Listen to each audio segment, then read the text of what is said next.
Hello, this is Laren with the Fantasy Grounds Academy. I'm here with Dominic, also known as SuperTeddy. He's going to go over the Fallout 2D20 system by Modiphius, and he's going to give us a little tour and show us what's new and what he's added and all these fancy features. So, Dominic, take it away.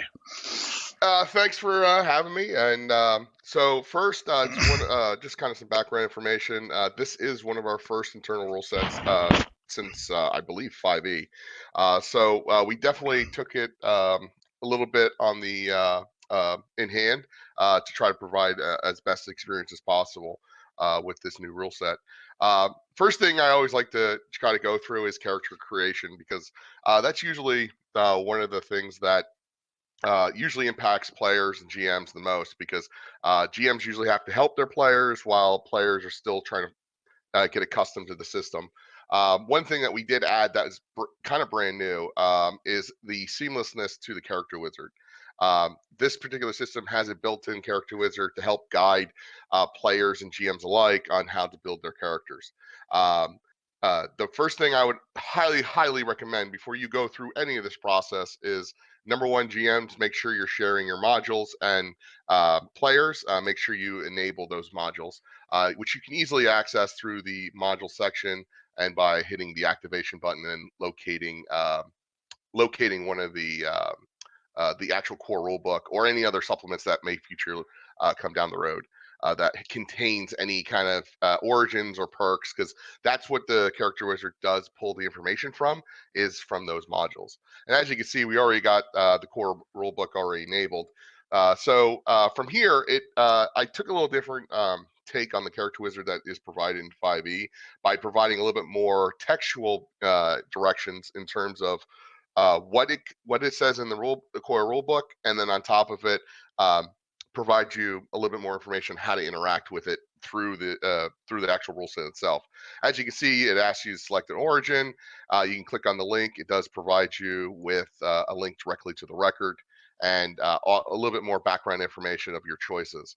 The first thing, looks like Laren wanted me to create a robot, so we're going to go with a Mr. Handy. That's the name of the robot background.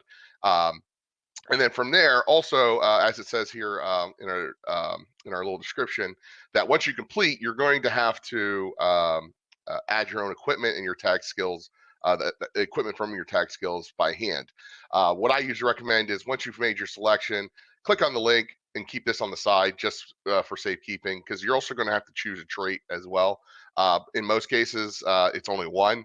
But there are particular origins that have multiple traits selection, and we'll get to that part afterwards. Next, we move on to special, which is our attributes. And from here, you would then, of course, choose. You all start with 5 in the default attribute of your choice, but you can actually reduce it down to 4 if you want to gain an extra point. It's entirely up to you how you want to go. Laren, what do you want? Looking at this earlier, looks like I'm just going to have to make that decision for him. I'm fine.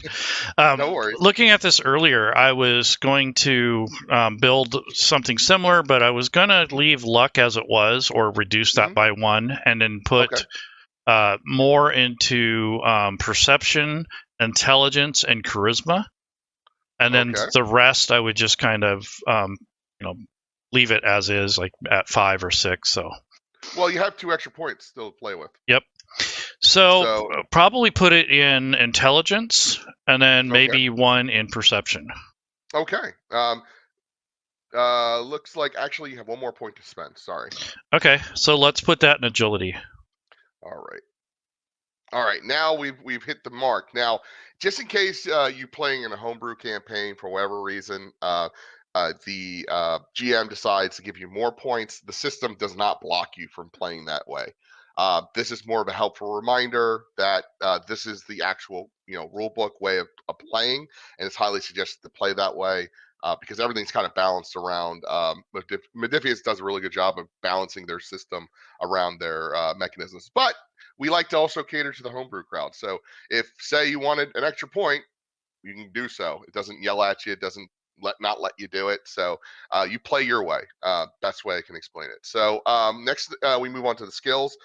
Here we get to choose 3 tag skills, and then we also get to add 9 plus our intelligence points to increase our ranks and skills. And here is also the other part of the equipment formula as well, is that whatever we choose for a tag skill, we'll have to kind of add equipment based on those tag skills as well. Yeah. So what tag skills would you like? I want energy weapons for sure. Okay. Is there a melee type thing? Yeah, melee weapons. Yep, melee weapons. And then the other would be lockpicking. Lockpicking. All right, and there you go. Now you have your 3 tag skills. The tag skills are also tracked, and on top of it, because you chose them as tag skills, you get an additional 2 ranks in them without spending any kind of points.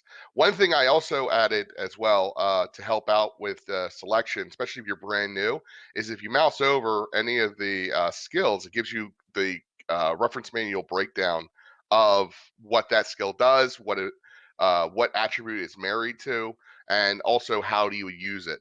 So you can kind of get a little bit more breakdown. You're also going to see that further along in the character sheet once we get to the actual sheet itself. So what skill points would you like to choose as well? All right, I'd like to put some in athletics. Pretty much put 1 in everything. And we'll see what we got left after that. Would you like me to skip the tag skills? Yeah, for now. Okay. So 1 with everything. We have 2 points left over. Okay, so let's put 1 in energy weapons. All right. And let's put 1 in, let's see, there's a barter as the one I was looking at. So let's put 1 there. Okay. So now we've completed, and again, back to what I earlier described with the special, it's the same process. If you want to choose more tag skills, you want to choose more skill point ranks, by all means, go for it. There's no hard coding, there's no gatekeeping. You play your way, but we offer and present the way that it's intended in the core rulebook. Perks is the next step. At your first level, you get a perk to decide for your character. Now, if you have any questions or rulings, it's best to discuss it with your GM because it depends on the style of the campaign, what's allowed, what's not allowed. Currently, the way I have it set up is that anything you're not eligible for is kind of locked out. Can't click on it. Now you can click on the link to get more information, and if you mouse over it, it does give you the requirements for that particular perk, because every perk has a requirement. Now, the system currently does kind of negate based off of your attributes. 90% of all of the requirements tend to have an attribute associated with it in terms of what you need in order to gain access to that perk. But there's also a level requirement, and unfortunately, I'm still currently finding a better solution for that for our first expansion for this rule set. But currently, just so not to make things more confusing, I just basically, if you don't have the attributes, you're definitely not eligible for it. But as for levels, please make sure you're watching, and the GM is definitely a great resource to ask those questions of what whether or not you'd be eligible for, say, Dodger, for instance. Well, this is kind of clear cut. We're only making a level 1 character, but what if you were actually making a multiple level character here? It's you could definitely start out at a higher level using this whole process. It's just as you can see, it's not gatekeeped with skills. It's not gatekeeped with your attributes. So you can definitely very easily make a multi-level character with this wizard. It just takes a little bit extra steps after we get the completion. But as of right now, what do you think kind of catches your eye in terms of a perk? Well, the most interesting one right now is skilled, because I want to see how that works. All right. So first, you have to be level 3 plus. Okay, so never mind there. Right.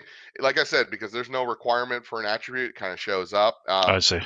This is why I highly suggest kind of mousing over it, see what the requirement is, or even clicking on it to kind of give you a little bit more information, because levels do change based on how many ranks you've had previously with the particular perk as well, because you can actually gain multiple ranks in some perks. How about moving target?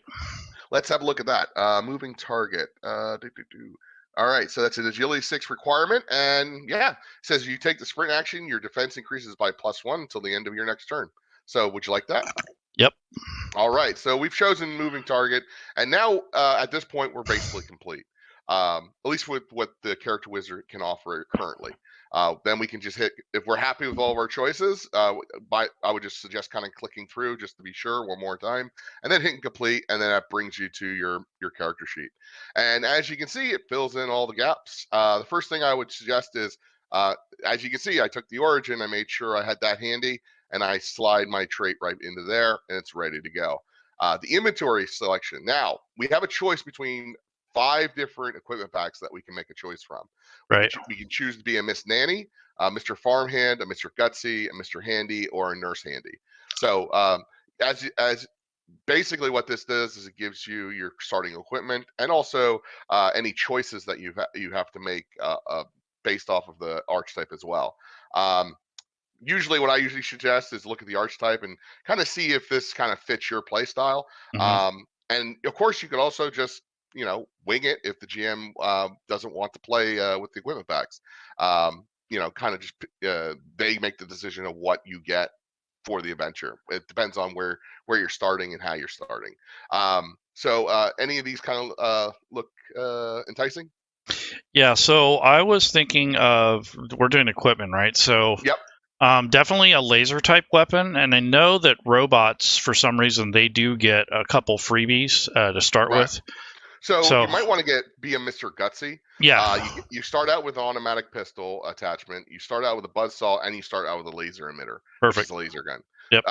You also start out with a full set of Mr. Gutsy plating, and then on top of it, you get some caps as well. Basically, Mr. Gutsy is a military grade robot. Yeah, and I'd like to get an energy pack or whatever the ammunition for it. Let's see. I'm not seeing any ammunition associated with this. It could be a typo on my part. I can definitely look into it, but I don't see any actual ammo for the Mr. Gutsy. No, I don't think it's included. I think that's an additional. But you can probably use your caps to make that purchase after the character creation process. Yep. So let's click and drag, drop it. So the first thing that happens is that it's going to populate your inventory with all of the basically the included equipment. If there was any choices at the end, it would then pop up dialog boxes asking which one do you want. One thing I would suggest is read it very carefully because when you drop it, it kind of separates the ammo from the guns. So you want to make sure when you're choosing the right gun, you want to mirror it to the right ammo. We're still trying to refine that process, but this is currently the best way I can handle multiple choice equipment packs that we have. Or we would be having parcel, like I was up to like 35 parcels for a raider for the various choices that are currently available for that particular pack. But this is a lot easier. So we've gotten our equipment there. So let's go back to the main tab and then let's go into equipment packs itself. And then look for our tag skills, which energy weapon is one of them. So we're going to pull out energy weapon. Let's go back to our inventory screen, energy weapons. I know this is going to get a little bit hectic for now. It's just a matter of just giving us a nice foundation to start from. But as you can see with the energy weapon, you do get some ammo for that laser emitter. So you definitely start out with some interesting stuff. Plus, what it does is also rolls the quantity for you in the background. And then basically adds the number of shots you have with your fusion cell. So we got our energy weapons, and then we got to get lockpicking. So we come back to lockpicking, and then we drag and drop it. Adds our lockpicks. I believe it was a bobby pins. Excuse me. And then the last and not the least, we add in. I think it was melee weapons. Excuse me. So we'll add a the melee weapon 1, which adds a machete. I think that's supposed to be an ore. I think that was supposed to be a choice. Okay. Well, you got one or the other. Yeah, I'll have to. I definitely will add that to the little slight issue list. So I have a pincher attachment instead of a buzzsaw. Yeah. Well, pincers are good because buzzsaw can be used as a melee weapon. The pincer is actually you do not have a pincer with the gutsy. Oh. So you cannot actually manipulate melee weapons currently. At least that's how the rules work. And you can't pick locks either. No, you cannot. Well, you can always use your laser to try to burn the lock or shoot the lock off or anything along those lines. But again, in most cases, a lot of people play the robot as more of a supporting role, where they kind of carry the equipment. They kind of are, I when I play Fallout, I usually use my robot as kind of a companion, like kind of like dog pack mule. Yeah. But so you get yourself a free machete. And again, I'm going to look at this as well. It's a little slight hiccups from things here and there, but there we go. Now we have our robot kind of set up, ready to go, ready to play, and ready to start joining the wasteland. The other thing I would also highly suggest as well is right-clicking onto your luck box before any adventure. At least with your GM's instruction, because this starts your luck points. So when you want to use them, you just double click and it basically informs everybody that you're using the luck points. What name would you like to give this robot? Oh, I was going to call him, what was that? Oh, sterilizing tank or something like that. Sterile tank is his name. What name would you like to give the robot? Sterile tank. Sterile tank. Like that? Yep. And then, of course, choosing a portrait as well. Let's see. FG Sci-fi. And we'll choose the robot. Well, I could always look for the there we go. Let's just do this one. Yeah, there's a Fallout one too. Yep. Yeah. I just currently don't have access to it on my development environment. No problem. No worries. I would have to do a whole bunch of adding and removing. But yes, there is a portrait pack that I created for the Fallout rule set as well, along with a whole bunch of tokens as well. So currently we have my Mr. Stereo Tank here, and then of course now we're in the beginning. Excuse me, on the start of the screen. So if I ever want more information about my origin, as you notice, there is no link. I set it up as actually clicking on the origin itself. It does give you access to your entire description and how to basically operate and play this particular origin. It just kind of saves a little bit of space. So if you just click on a underlined string like this, 9 out of 10 times it most likely will open up a link. We also have a way of tracking our XP. It's currently set to the default XP staircase.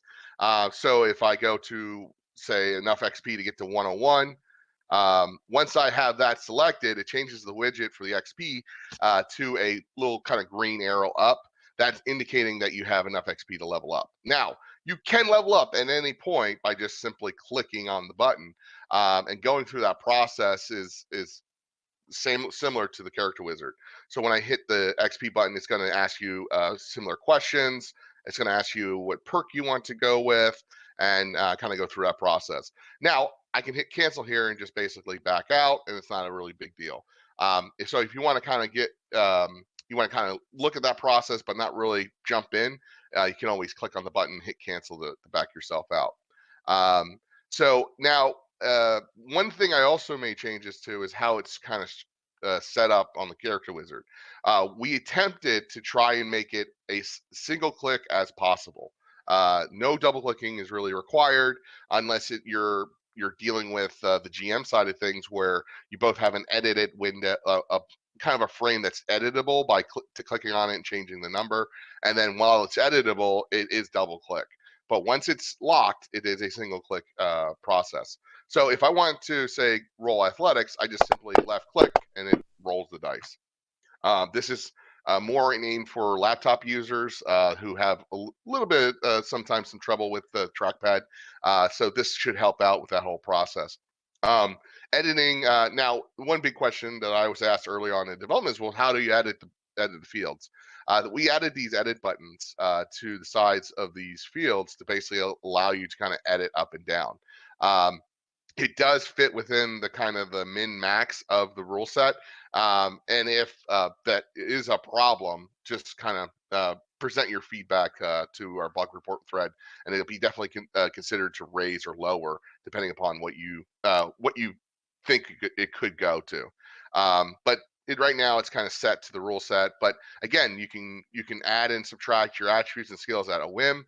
And then when you go through the level up process, it does pull that information when you go through that process. So even if you make your own manual edits, it does allow further things. Now, another thing we have on the main list. Well, actually, let's go back to rolling real quick. So every skill has what I call a married attribute. That means if you're familiar with 5e, basically like investigation is intelligence, I believe. You roll those two together, they're married. Well, athletics has a married attribute called strength. So whenever I roll, by default, it's going to roll athletics and strength together. The thing is that in some cases, maybe I want to know like whether I think that person's tired. Well, I won't roll strength and athletics together. I'll roll intelligence with athletics. So to make that process really simple and easy, you simply just click on the attribute that you wish to roll with, and then click on the relevant skill, and then it rolls those two together. If you don't choose anything, it's going to roll whatever it was default. What's the default skill attribute with that skill? That should make things a little bit more smoother in terms of changing your rolls on a dime.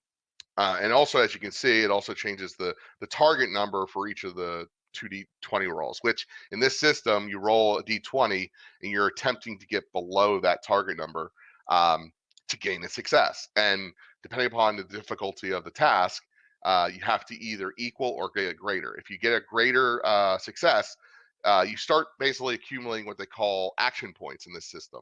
Other 2d20 systems may call it momentum, or I can't remember the other supplements, but you would just simply look at the DM would basically describe the difficulty of the task. You roll. If it was a 1, I've got 1. I succeeded at it. Now, if that was a DM can set a difficulty 0 task, meaning it's super easy, but it could help the group generate some momentum. If I got 1 success on a difficulty 0 task, I would then produce 1 player action point. You can also buy action points from the GM as well to complete tasks, and those more or less what action points give you is kind of like a Benny system with Savage Worlds. It gives you additional dice you can roll into for your tasks. So normally it's 2d20s you roll, but if I spent say one of my points, I could spend one of my action points here, and then basically say I want an additional action to the next action roll, and then when I roll it, it's going to add an additional die to that roll to get more successes, generate more successes. So the harder tasks might require you making some purchases down the road. And as you can see, when I made edits and I bought, it did produce chat output to help the DM and the party know when stuff is being used and when what it's being used for. The other last thing that's on the main tab as well is the allies.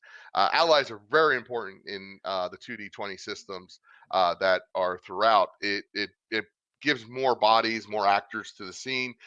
Plus, it also can be also a helpful thing when you're facing down 3 super mutant brutes. So one particular perk that gives you an ally right off the bat is the I think it's the dog meat perk. Gives you a dog. Now you could click as a player, click on the add item, click on the link, and start building your ally by hand in a similar fashion that the GM actually builds his character, like the actors that you'll be facing. But the fastest way is generally by the DM basically dropping it to your character sheet. And if we got dog meat, we would drop the dog, and now we have a full built companion that we can go to battle with. There is also an easy button that you can click on that will actually add that actor to the combat tracker for you. So if the dog is with you at that point in time, and you want them to be part of that combat, you just click that button. It's now in the combat tracker, so there's no need to have to drag and drop it to the combat tracker for the player. Just click the button. It adds the ally to the combat tracker. So the next kind of trip down through the character sheet is the combat tab. The combat tab is broken down into almost like a hit location matrix. That's because in this system, damage reduction is done through your armor that is on each location. So you have to track multiple armor pieces throughout your entire body. But that also gives you opportunities to do some swapping. It also helps you find more items and basically put those items on and go through the process. Below that is the weapons area. So all of the weapons that you equipped will go to this section as well. And we'll actually kind of backtrack to this section once I start adding items, which we already have done. So let's go back to our inventory real quick. We're going to add the attachment. We're going to add the buzzsaw attachment.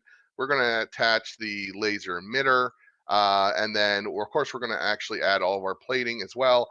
And then the recon sensors, but I believe it's just a module. Yeah. So I would honestly just keep it here just for purposes. But one thing you probably noticed is that once I started equipping things, it basically deleted itself from the inventory. Where did it go? If we go back to the combat tab, it's populating in the proper locations. This way that it keeps your inventory a little bit more clean, a little bit more focused towards stuff that may be just in your backpack and not actually on your person. And it's not really relevant during combat in a lot of cases. As you can see, I do have the weapons currently attached. They're ready to go. I can attack with them. I can roll my damage. And as you can see, also, it does track ammunition. Now, one thing to note is that the weapons list will look for the ammunition that's listed in the ammunition field. It has to have the exact name in order for it to basically automatically track and reduce ammunition when it's being used. So currently, the laser emitter arm is tracking 8. If we go to the inventory, you see Fusion Cell has 8. So if I, attack, it's going to deduce the ammo. And then, as you can see, the fusion cell's now at 7. So again, it's to help ease things along. But does that mean that you can't fire your 10mm pistol? No. So if you're a group that basically doesn't keep track of that kind of stuff, which in a post-apocalyptic world, I think that kind of is a kind of important thing to try and do. But again, we like to try to accommodate every play type. If you're not going to track it, doesn't stop you. It still basically lets you attack and also damage anybody with that particular weapon. So GMs, if you are tracking that, please make sure to kind of let your party know that ammo is not a gatekeeper. It doesn't let you not fire things. And as you come back up to the damage reduction matrix, because we added all of our armor, it did add our relevant damage reductions to the proper fields. Another thing you can also do is mouse over a particular location. It does give you the robot's location through this whole process. So by default, it does use the humanoid hit locations, but if you mouse over it, it does give you the actual robot version of that hit location. And then also the range at which, if you want to roll by hand, a d20 for hit locations, it does list the range that it is in. The other section here that might get overlooked until you start seeing effects start popping up on your character is the injury tracker. Every location is tracked individually for injuries. So you start out as fine, then you can go to injured, and then you go to treated. So without any injuries, when you get hit, you're fine. And once you've once an enemy accumulates 5 or more damage, that may change depending upon the origin as well, and also some NPC attributes that you gain an injury to that location. Now that effect changes based on the hit location. The worst one is actually torso because it adds bleeding to your body, which is an ongoing damage, and it does bypass any kind of damage reduction you may currently have. So keep your torso safe, or in the robot's case, a main body. The one thing that we attempted to do is try Streamline Combat as well. So with combat, when you attack or damage, it does first with the attack. If you roll without choosing a hit location from our little Vault-Tec mascot down here in the bottom, it does randomly roll on the hit location. So when you roll for the attack, it does output a location that it randomly rolled for that location, and that is a great attack, by the way. That is 2 ones. That gives you 2 successes for each one. So you have a total of 4 successes. That's a massive hit. As you can see, it hit the torso, the main body, and then when I roll damage, and if I was targeting somebody while I was attacking, it would actually retain that location. Now, if I didn't, as you can see, I did not target a location, but if I wanted to make sure that my next damage targeted the torso, I would then select the torso and then roll damage. And then, as you can see, it will pop, if it was a targeted damage roll, it would actually have outputted, oh, you've hit the you're damaging the torso location, and then also then automatically look at what type of damage was it, which in this case is physical. It would look down the physical track, look at torso, and then reduce it by 2 points of damage. But this also demonstrated an interesting point about this system. You can actually roll 0 damage. There is a quite possibility that when you roll, you do not generate any damage whatsoever. So that's something to consider as well. When you click on damage reduction, it does give you kind of like a layout of what is in what body slot. You can actually track multiple armor in a single slot. I would say normal humanoid cases, you could wear clothing under an outfit or clothing underneath a piece of armor. So, but it always takes the highest damage reduction of the 2 pieces. Just in case that if you wanted, if for instance, if a piece of equipment gets damaged, role-playing wise, you can safely remove that from that location. And then, of course, whatever's underneath basically takes over very quickly. And again, this is just mostly to help you kind of keep track and organize, and also to manage your equipment that you're currently equipping. The other section on this list is the editor. This is more of like a miscellaneous field. The perks are currently not automated, so if you do gain a perk that basically increases your physical damage reduction, you can simply just add what it reduces here, and it'll actually make changes directly to above. And then you can just simply quickly remove those, and they're gone. The same thing goes for the mod section over here for initiative, your defense. Everybody starts out with 1, but certain attributes and certain perks and stuff may increase that. Melee bonus as well. If you're using a melee weapon, it does increase the damage dice that you generate using your melee bonus as additional die or 2 when you make that damaging roll with the melee weapon, which in this case would be a buzzsaw.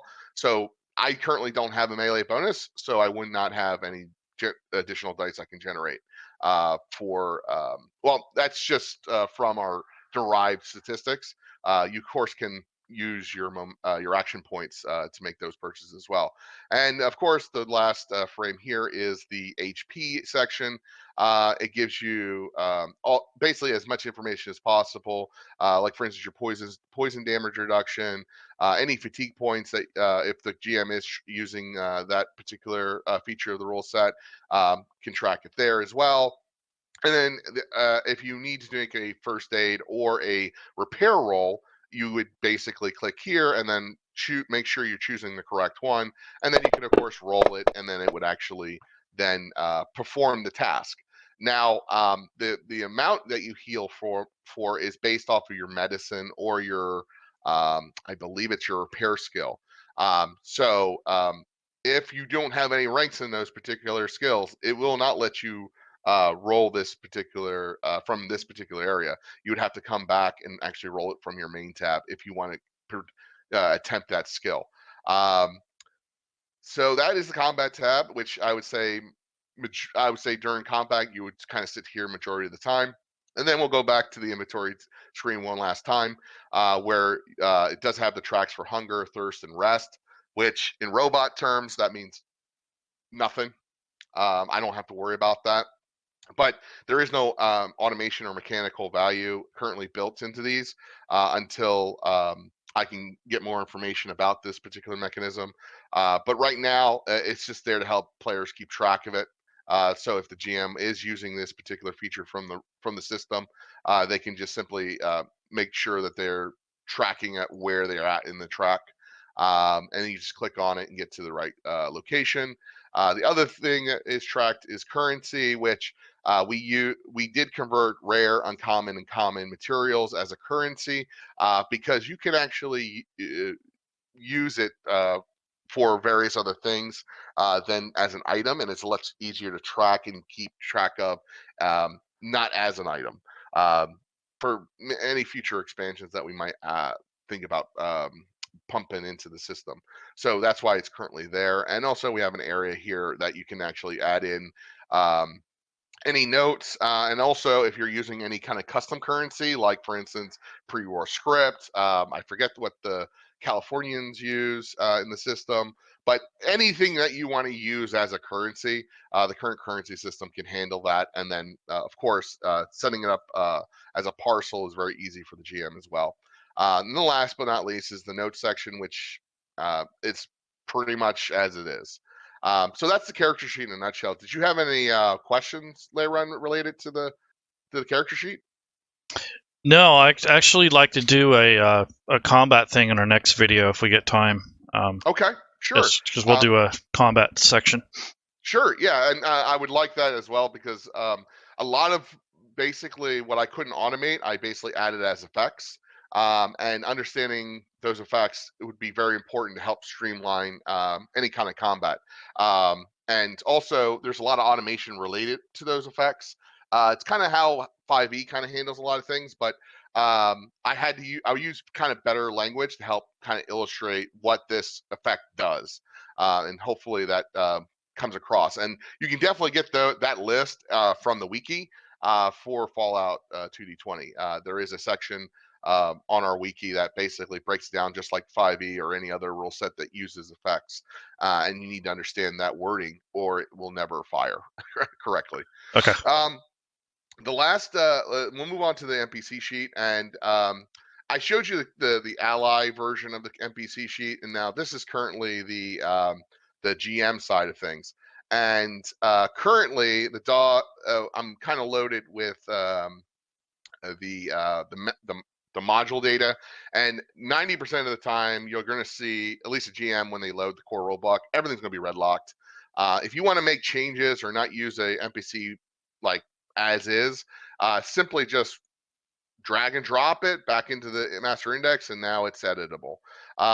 For a locked look, I try to clean it up as best I could to make sure it's clean. It provides you the information, doesn't have a lot of stuff getting in the way, and plus it's a little bit more streamlined and operates more of a summary in a way than an editable field. One other thing I like to kind of point out is that special abilities, I tried to kind of lower the amount of windows that are popping up. And one process I went with is that for special abilities, if you click on Keen Senses, it does display the description text underneath it. And if you no longer need it, just click it again and it goes away. That way you're not leaving the window, you're not going and opening up another window. It's just there ready to go. And the combat tracker also tracks that process as well. So it's easy also to kind of get the information you need and jump out and get back into combat. Attacks, of course, are also factored the same way as players, but it does a little differently. That the GM needs to make sure you're selecting the attribute and the skill that basically what's the formula for creating the TN, which the attack dice. If you notice, I try to keep a common theme that anything is rollable. or uses a die has an die icon to kind of associate with it, and then what die that is what it rolls. So in this particular case, this is rolling a d20, and it's rolling 8 of, and the TN for is 8. So when I click and roll this, it's going to roll, and then it's going to have a T and an 8. Obviously, this particular dog didn't do a very good job and didn't attack very well. And down here is the D6 icon, which means it's for damage, and it's in this particular case, it's rolling 4 of them total. And then if I roll, as you can see, now it produced 5 damage. And it also uses the icons from the actual Modiphius dice that you could buy for your physical game. So that if you're used to that tabletop experience, when you roll, it's available, and you won't have to skip a beat. And then, of course, skills are set up here. Now, I have it set up currently that basically it doesn't pre-populate information when you create a NPC. So here's the difference between a created NPC and a non-created NPC. So first thing we would do is we create a creature or a character. Creatures are basically mostly animals, I would say. But also low tier NPCs as well, something that honestly doesn't need a lot of information to track. And the character is more of a, like, has more information, more background to kind of go through. So to help you kind of along that, I did add an informational button for the GM. If you click this, it will open up the reference manual directly to the character creation rules, and kind of help you also if you need to do any kind of leveling up as well, which is done right here. But it also kind of recognizes what kind of creature you're building, and it will actually take you directly to that page. So if we're going with a character and you hit the informational button, it'll actually open directly to the character section that's relevant to the character you're trying to build, to help you kind of move along and get more information. And as you can see, as I'm switching between character and creature, there's some information that changes. Firstly, the attributes. Characters use the special attributes, while a creature uses a custom body and mind. A more summary of any body attributes kind of go with the body, any mind attributes kind of go with the mind. And when you're playing these characters, when you get comfortable running characters themselves and creating characters, you kind of get an idea of what attribute it needs to belong with.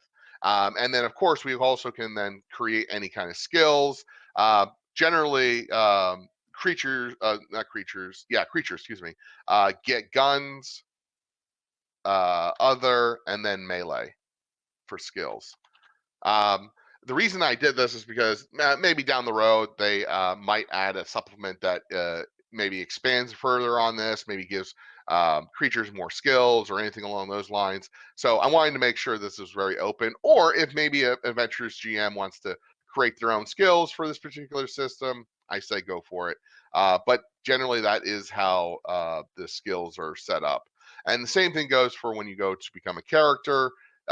You're going to basically add in the name of the skill that associated with it, and then on top of it, whether it's a tag skill, and then also, what is the skills rank in that particular skill. And then, of course, everything else is editable as well, and we can create attacks, special abilities, and of course, another thing that might be and this is kind of our first foray into this, is that I kind of did away with the tab system that usually appears along the right-hand side. I didn't think it kind of fit with the theme of Fallout, so I opted for these kind of buttons. And when you hit DESC, it's the description of the NPC, and then when you click it again, it takes it away. If you click on loot, this is the other new portion that Modiphius added for their NPCs. It provides the loot sub window. And in this, what this does is actually produce, like when, for instance, if you kill this dog, the GM can add it as a salvageable NPC at that point. This particular one would be considered butchery. And then when you add it to the party sheet, then players can actually roll if there is a difficulty associated with this particular butcher action. Your character will roll that check, and then whether you succeed or not, you'll gain those items. In this particular case, it looks like it's a difficulty 0 task, which means any successes you generate will also generate an action point. Not automatically, you'll have to handle that by hand, but it does help create more action points for the players to make you do some cool things. And in this particular case, you'd get mongrel dog meat that would be added to the party sheet. So let me show you kind of a little bit about that. So first things first, you can click on this button here or drag the link to the screen. Right now, we'll just do that. Now it's currently available to all players that are currently connected to the game, and any one of them can click on this button and it'll produce the roll. Since I'm the GM, it kind of skips all that whole process and just adds the items directly. And then it'll come and show up right here. And then also we'll attempt any kind of dice rolling for quantity or any effects checking for instance, there are caveats that only certain items get added if you generate any effects with your conflict die roll earlier on in the inventory screen. So when that happens, only those items will be added if you actually generate any effects.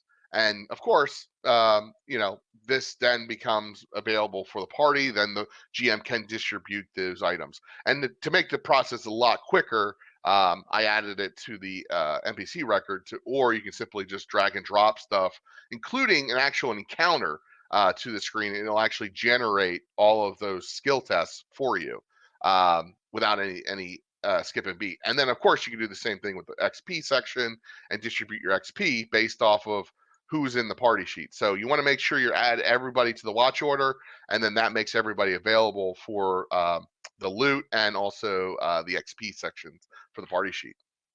So that's in a nutshell the NPC sheet.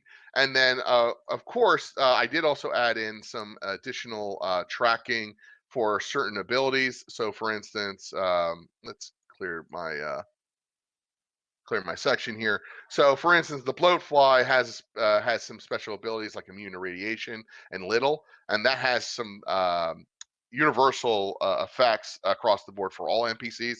So when I add it, it does add those effects to the character, and the rules that are associated with little are also contemplated as well. Meaning that if this particular being gets hit with 5 or more damage in a single hit, it just immediately dies.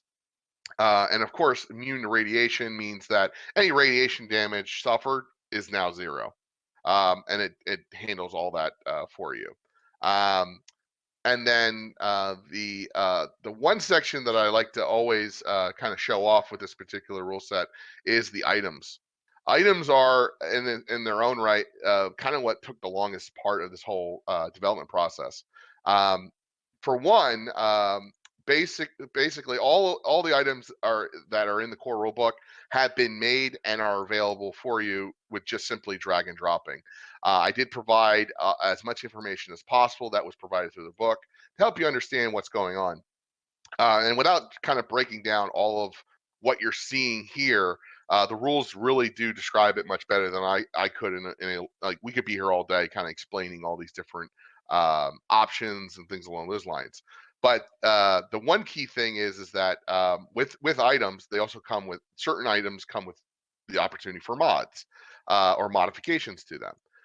And the mods that come with the core rulebook have already been pre-populated, ready to go.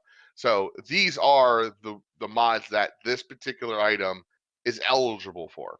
Now, the process on installing them and gaining access to them, unfortunately, is not covered here.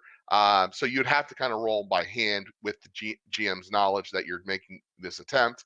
And then, of course, you can then add it. So, for instance, if I wanted to add this hardened receiver, once I click on that, it does change the prefix of the name to whatever is the prefix for this particular modification. So as you can see, the prefix is hardened, so now it's a hardened 44 pistol. But it also modified the damage by +1. So we started out with 6, now we have 7 damage. So we now can roll 7 damage dice when we attempt to damage another actor. There are other things that it can affect, like for instance, the cost. As you can see, the cost did go up to 119. And then other things as well, other mods will do other things. Now, generally speaking, you should only have one mod in one category. So for a receiver, I can only have the hardened receiver. For the barrel, I would have to pick between these two, a snub nose barrel or a bull barrel. And then, of course, the grip is only one, and then the sight has three. But does that mean that the system stops you if you want to add any additional mods? And I'll get to the reason why is no, it does not. So if I wanted powerful as well, it now adds the powerful and hardened. There are cases where certain perks may actually give you the ability to add a quality or remove a quality or add in a damage effect or things like that. And you can use this system to help facilitate that. So instead of using the effect system and making sure that the effects are always there, you could always go through and add those mods directly to the weapon and call it whatever you want. And you don't even have to use a prefix to set that information. So, like for instance, if I wanted to add a mod that gives us something interesting, so we'll call this the cool mod. Why not? And then we're not adding any prefix, but we wanted to add maybe a new damage effect, and we wanted to add the burst, right? So once I added this, and I can then click this and I lock it, now when I go back to here, I have burst now as a damage quality. So if, say, you get a perk that basically turns all 44 pistols into grenade launchers, now you have the ability to just simply add the damage effect and call it a day. The other way you can also attempt that as well is that you can actually go into the base item and add the damage effect or weapon quality directly to the template. Many avenues to get to from point A to point B. It's entirely how you want to play the game. And how you want to organize your equipment. Just remember that when you start tossing these weapons around to other party members, what you did and why you did it. Because in any case, you can always just ask the GM to toss a pristine 44 pistol and just add the mods that were added after the fact. This also opens up a lot of homebrew opportunities as well for any GMs out there that want to create their own modifications. Maybe it's something that they saw or operated with when they were in the video games, or I believe there were some books that were out released for Fallout as well. Don't hold me to that, but I know there's a lot of fan lore out there as well that you can gain some inspiration from. But this whole process is automatic, so you can simply go this process, select your information, and move along. Same thing applies to apparel or armor. That's their name for wearable equipment, is apparel. This handles more of the damage reduction side of things instead of the damage rolls and things like that. But one other thing is make sure you choose the proper location. So if you're creating a new piece of armor that attaches to different you want to make sure you're creating a piece of armor for each body location, because it does not. I mean, you could create multiple. You can just select multiple locations, and it covers that. But then, if it basically treats it as basically the armor is stretching over those locations instead of it individually being in those locations. So that's why if you look. When I created this, I created a combat armor chest piece, a helmet, a left arm, a left leg, right arm, right leg, just to help people along to make sure they're keeping track. Because you may find a combat armor leg piece in today's adventure, and then tomorrow you might find an arm piece. You might not actually find a complete set of combat armor. So it does help the GM kind of keep track of what people are buying. And of course, you can also, if you find two right legs, with your GM's approval, of course, you can always just turn it into a left leg by simply changing right leg location to the left leg and then re-equipping the item. So the other last part that is actually really expansive is the power armor. I know everybody out there is probably going, yes, this is the part I've been looking forward to. Well, great, because power armor is definitely a powerful tool. It's not something I would give right out of bat, but it always starts with the power armor frame. The power armor frame is an item all onto its own, but it's more of a container than anything else. And as you can see, it has a button up in the top right-hand corner called Parts. Well, when you click on Parts, this is how you actually create your power armor. You basically would drag and drop a piece to the locations that you're installing it into, and now that the power armor frame is literally now the power armor, because it has all these different attachments for the pieces that you're currently installing on it, and then it also then would derive all that information from those pieces. Now, what I've done in the core rulebook is help out by basically creating full-blown power armor already ready to go. Like, for instance, this is a Raider power armor that has all the Raider pieces ready to go. And then, of course, the modifications that you may have to do for these pieces are actually they're ready to go as well. So once if you say upgraded this helm to Mark II, you click on the radio button to install it. Once you've installed it, it then updates the rest of the piece, and then it'll update your character as well. So it's very much kind of tiered system. But once all you need to do is add this power armor frame to the inventory and then equip that, you're good to go. A piece by itself cannot be equipped by the player. And then, of course, the GM also has, I think it's the Paladin, has NPCs that have power armor as well. And in this particular case, the easiest way to figure that out is whether or not it has HP currently ready to go in this slot. That means that it's currently wearing the power armor. So if you want to pop a Paladin Steel out of power armor, the best thing to do is either use another NPC block or just reduce this down to 0 on the combat tracker. That way, it won't actually take it as a secondary damage field, because that's generally how power armor is operating. And of course, this core rulebook will follow that and kind of follow up on that, and then basically give a better explanation than I could in this particular video. Other than that, that is pretty much the base elements that you really need to understand. And of course, we went over the party sheet and how I provided more information around that. Again, make sure you have the party in the order tab. It's not really important, what their order is if you want to use that tab, but in order to gain the functionality of the party sheet, that's where they need to be sitting. And the combat tracker, let's go a little bit more over that. I don't want to go into a full-blown combat. That's something me and Leyrun can kind of go over in another session. But just to break it down, we added this bloatfly. The first one is for targets, which it operates like any other core RPG based rule set. You can hit control left click, or you can simply drag and drop the little indicator onto your target. Attributes and skills, same thing, same process for the character sheet. It has a default marriage, which for creatures, it's body. So technically speaking, we really didn't need a body button, but honestly, I kind of kept it this process just for mental notes. So you want to keep remember, oh, I'm doing a body check, but because a lot of cases when it comes to creatures, it's down to kind of guesswork, I would say, or more of a what's a good choice in this particular situation. Like for instance, others kind of a catch-all. Guns covers anything related to guns, of course, and any melee covers melee. Other would generally cover both role-playing activities, while melee and guns cover a lot of the combat-related stuff.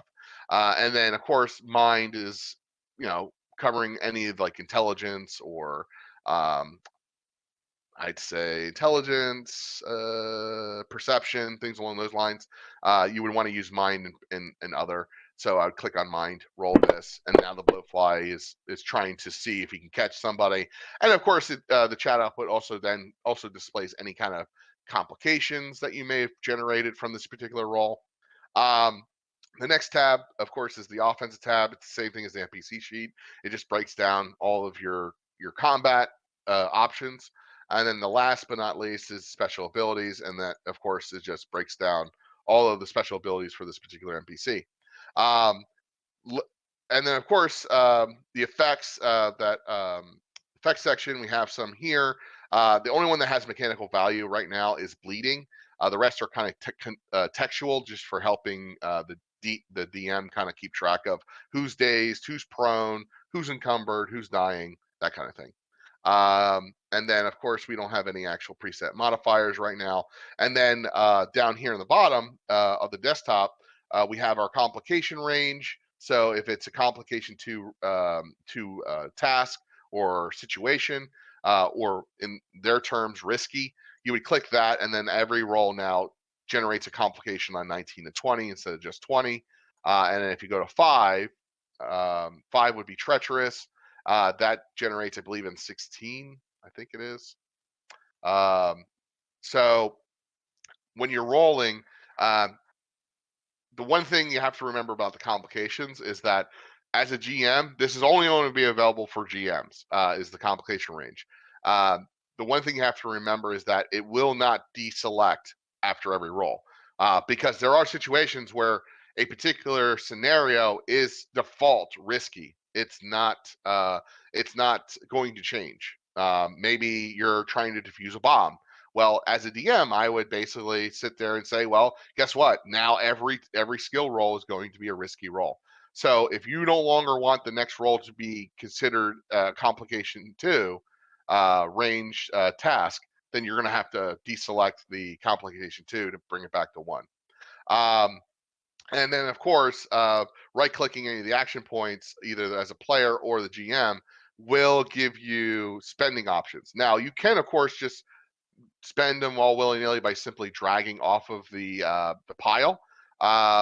But if you want more of a direct output by spending, you can actually click on one of these buttons, and it'll actually give you more of a chat output to tell the GM. So if you're playing a text-based game, this might be very helpful. But it also might help the GM keep track of how points are being spent. So if he looks and if they look and they see 5 points are sitting there, and then they go get a drink and suddenly there are none left and nobody knows how they all got spent, it kind of gets a little bit problematic at that point. So that kind of is a great overview of the current Fallout system that we currently have in place. So do you have any particular questions later on about anything I've covered? Nope, I think that'll do it. We'll call it a stream, but we're at an hour, so we'll do combat and some more.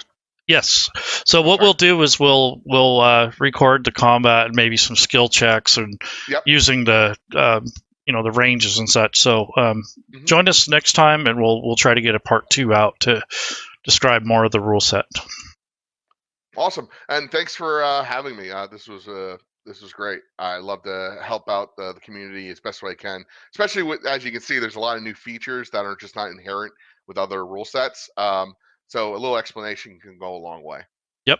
So thanks very much. I'll get this edited and up on YouTube as soon as I can, and we'll see you next time. Awesome. Take care, guys. Bye-bye.